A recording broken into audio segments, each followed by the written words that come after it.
আজকে প্রধানত চারটি গুরুত্বপূর্ণ বিষয় আমরা আলোচনায় নিয়ে এসেছি। তার মধ্যে প্রধান এবং খুবই গুরুত্বপূর্ণ বিষয় হলো একেবারে অতি সম্প্রতি দু একদিনে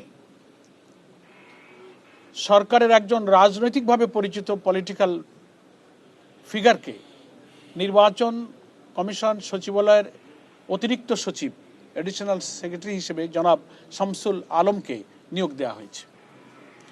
আমরা এটার তীব্র নিন্দা করেছি, তার নিয়োগ বাতিল করার দাবি জানিয়েছি গতকাল দলের পক্ষ থেকে সংবাদ সম্মেলনের মাধ্যমে।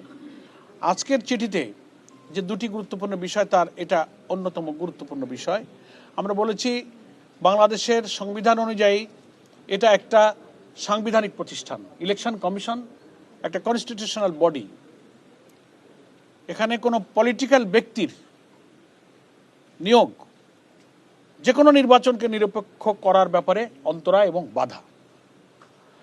এবং জনাব শামসুল আলম সাহেব বিএনপির স্থায়ী কমিটির সদস্য, সিনিয়র নেতা, আমাদের রাজনৈতিক সহকর্মী এবং সিনিয়র নেতা জনাব নজরুল ইসলাম খানের নেতৃত্বে গঠিত বিএনপির নির্বাচনী আসন পুনর্বিন্যাস একটা কমিটি আছে, সেই কমিটির সদস্য হিসেবে তিনি দায়িত্ব পালন করেছেন।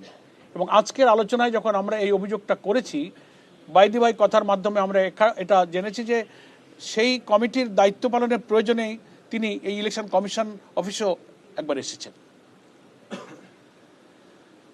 তো আমাদের আজকের আলোচনার প্রথম এবং প্রধান উদ্বেগের বিষয় যেটা ওনাদেরকে জানিয়েছি যে এই রাজনৈতিক নিয়োগকে বাতিল করতে হবে।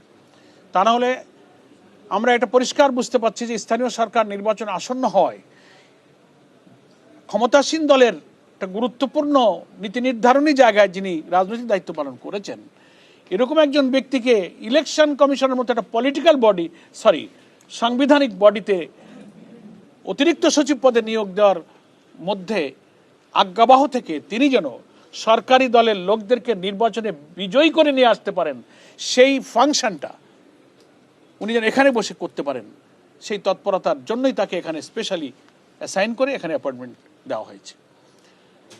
ওনাদেরকে আমরা এটা বলেছি। ওনারা প্রথমত এটা বলতে চেয়েছেন যে ওনার এই রাজনৈতিক পরিচয়টা আমরা আগে বুঝতে পারিনি, মিডিয়াতে এসে ইদানিং আমরা বুঝতে পারছি। সেকেন্ড হচ্ছে নিয়োগটা তো সরকার চুক্তিভিত্তিক দিয়েছে 1 বছরের জন্য।